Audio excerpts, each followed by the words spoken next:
folks, Kevin here. Well, it's May 28th, 2018, and I'm over in the zone between the most eastern garden and the central garden. So I'm actually in the eastern garden.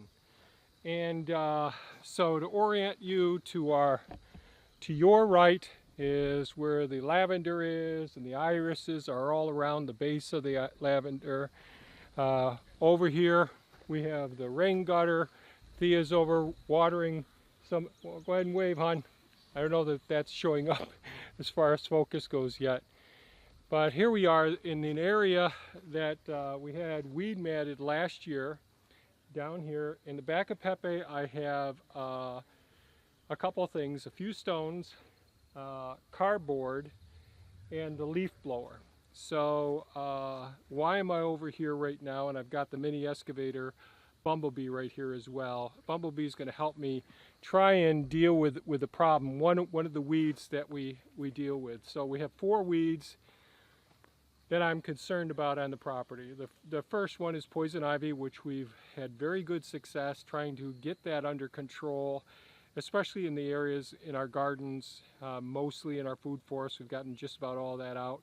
There's still quite a bit of it in the woods yet, but that's one of the weeds that we have been able to deal with pretty successfully. The second one, hopefully I posted the video by now, it's on pokeweed. That's a pretty tenacious one that really puts down lots of energy in the root system, and those roots can come back even if there's just a small chunk of it, just like comfrey. And the roots tend to break off unless you really excavate out and dig all around the root structure. And they start off as being very finger-like, and then they send out these long lateral roots that are, 3-4 inches in diameter at times. The other weed that is a pain in the butt is the Bermuda grass or the quack grass that we have here, and they send out those lateral white roots that can be, they're commonly about 1/8 of an inch in diameter, a couple of millimeters in diameter, and they can go quite a ways. They can work their way under a weed mat, the 36 inches, and come up on the other side, or make their way up through stake holes. They can find their way between cardboard and all if you're doing sheet mulching. So that's a pretty tough weed. I'm still dealing with that in the food forest. It's been a burr in my side. But the weed that I hope to get completely under control in our market gardens, our kitchen gardens and all, is the bindweed. And that's one that I've talked about before. Those lateral roots, similar to the quack grass or Bermuda grass, they can travel great distances. They can be up to 1/4 of an inch in diameter. They break easily. You take 1/4 of an inch by 2 inches and they'll throw up a new plant. And I thought I had this garden set with it. Now I've eradicated it from other parts in the gardens, but I have 2 spots, one in the herb garden that I've still got to get rid of some of it, and this area here where we grew watermelons last year. Watermelons and some honeydew melons and all. So this is an area that has wood chips on both sides. I'm going to actually turn the camera around so you can see. Or I'm going to get behind it rather. So on both sides, on this side there's a rain gutter garden. Here's a wood chip path here, wood chips here going around to the figure with all the lavender there. And we had several weed mats down, even covering the wood chips, trying to kill off any potential bindweed there at all. But one of the weed mats blew up during the early spring windstorms, so you could see some of the weeds took root in there. The weed seeds stayed on top of the mat during the springtime because we left cardboard on top of the mats. So we use those black weed mats, which I've gone over before in the past. Typically those weed mats back there, I'll pull all the staples out of them I didn't this time because under the cardboard were tons of red wiggler worms, and I want to give them a chance to survive. So I basically bunched it up. I'll put some weights on it to keep them under control. The weeds that we see, let me see if I can adjust this. So the weeds that we see along in here, along this path, are some plantain and some Pennsylvania smartweed. That's a weed that's ubiquitous around here, and it's very productive of putting out lots of seeds. And last year I didn't kill those plants before they went to seed, and they put out tremendous volumes of seeds. The seeds got caught up underneath the cardboard that was on top of the weed mats, and as it started breaking down, it got in between. The wind blew up, and subsequently we got some of the Pennsylvania smartweeds there. They're actually a beneficial weed. I look at it that way because whenever we have Japanese beetles, the Japanese beetles prefer those to all of our other plants around the property, be they perennial berry or fruit producing, or our vegetable garden as well. And let's see, I'm not sure how any of this is going to show up, but so here's a bindweed here coming up out of the ground right next to this plantain. That's more of the bindweed there. That's more of that, the way that rhizome looks here as well. So I've got a root system over in here that I've got to dig out, but all throughout this whole area here, we had the bindweed popping up. So what I'm planning on doing today is I'll use the excavator to dig down into the wood chip area and see if I can tease out those that root structure of the bindweed and hopefully follow it back over into here. I'll just take that and discard this volume of wood chips here, but hopefully I'll be able to identify the places where the root structure is making its way over into the compost and be able to dig it out. Otherwise I'll just trash that compost and we won't garden here, plants this year in this section. So you might wonder, why would we put cardboard on top of our weed mats? Well, sometimes, like right now, it's hotter than usual for our spring, and when we're doing transplants, that weed mat being black, it really absorbs the solar energy and heats up pretty bad, and it can really damage some of the weeds. Despite really good adequate watering, the cell walls, the phospholipid membranes actually break down in that heat because it hasn't hardened off enough yet. So by using cardboard on top of the weed mats, that actually allows the plants to lay on top of the cardboard, cooling, reducing the amount of transference of heat energy from the weed mat to those transplants.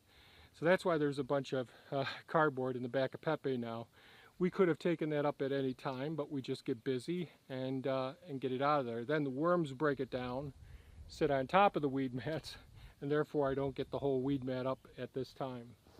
So I'm going to use the excavator over here and see what I can do about getting as much of that, the bindweed that's incorporated into those wood chips, put it up here to the side. I'll bring it away with the tractor, but hopefully I'll be able to get to the point where all of the bindweed is here. Really trying to identify all of it is a bit of a challenge, but we'll see what we can do. Okay, I just took my first scoop out of the wood chips alongside the margin here, and here's some of the bindweed root.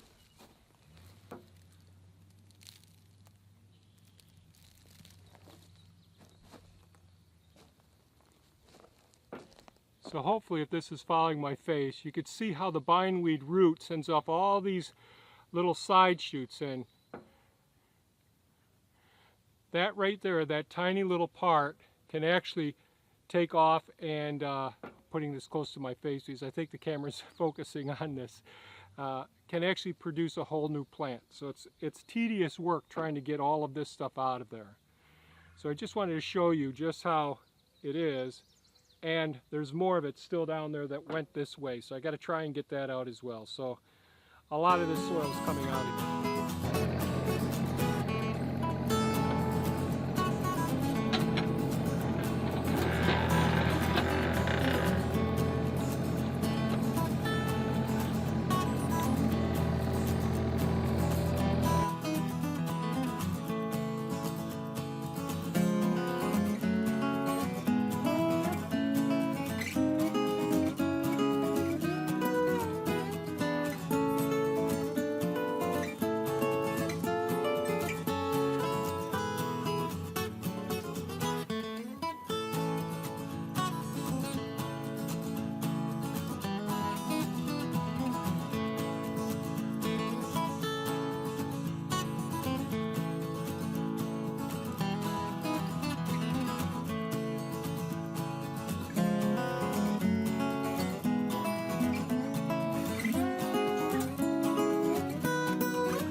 here we are. This is when I was able to identify, I would think, based on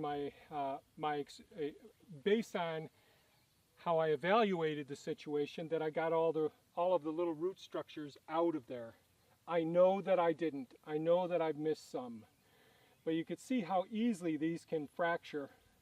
Well, that one doesn't seem like it's going to, but they can snap real easy. And just a piece that size can take off and put up a whole new plant, and in 2 years' time can produce this much root, and in 3 years' time the whole ground will be covered with it, and this will be climbing up all the vegetation that's in your garden. So I just wanted to take you through the process that I go through. Fortunately, I have the mini excavator. Bumblebee does a great job of helping me dig down through the process, but you could see it went down below the good topsoil layer, or the organic material, all of the decomposing wood chips that's been occurring over the last couple of years. And you could see how much the expansion of this bindweed actually develops, and it will find a place. These lateral extensions can go, I don't know how far they can go. I know they can at least go 6 feet and then pop up on the other side of a sidewalk or concrete pad.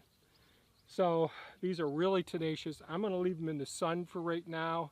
I'll probably put them inside of a black plastic container that'll heat up and give it a couple of days of just trying to kill this root material. I'm sure that there's some root material inside of this, but I really did try to sift through it as much as I could through the process. But there's little fragments that are broken off that are in there. This doesn't do as well in the shade. So, and the other way that I can deal with this is if I get it below 6 feet below the ground. If I get it just 4 feet above the ground, it may not come up that year, but the next year it will show up. And it can go through some of the hardest gravel, nasty stuff imaginable. So if some little pockets of, so I'll go ahead and pour more wood chips into the area that I excavated the material out of. Fortunately, I only had to go a little ways into the compost. Most of it started off in the wood chip area.